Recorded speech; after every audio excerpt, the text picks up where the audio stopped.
Nasapul sa CCTV ang pagnanakaw ng isang kawatan sa magkahiwalay na tindahan sa Quezon City. Depensa ng sospek, ang hirap daw kasing makahanap ng trabaho. Nasa frontline na balitang yan si Hannibal Talete. Sa kuha ng CCTV, makikitang pumasok ang isang lalaking mahaba ang buhok sa laundry shop sa Barangay Marilag, Quezon City. Palingon-lingon siya at tila may hinahanap. Maya-maya, hinawakan niya ang isang bag. Noong una, nag-aalangan ang lalaki pero nang makatsyempo, agad niya itong tinangay sa kasumibat.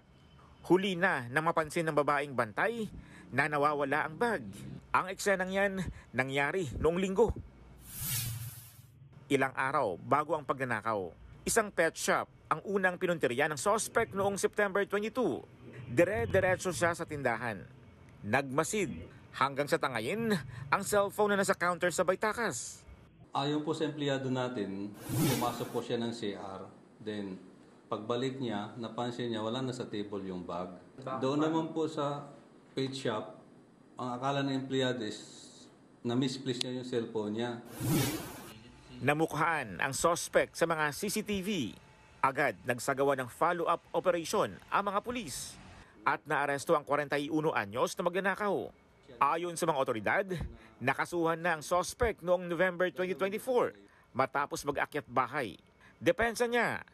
Nahirapan din po kasi kumakalap ng trabaho tapos lumapasa ako sa bahay ko. Wala pa akong pangbayad ng upa ko. Isa ko umuwi ng probinsya ay wala po akong pamasahe. Humingi po ako sa kanila ng pasensya. Mahaharap siya sa kasong theft. Nagbabalita mula sa frontline, Hannibal Talete, News 5. Mga kapatid, Julius Babaw po. Para sa komprehensibo at makabuluhang balitaan at talakayan, mag-follow at mag-subscribe na sa social media pages ng News 5.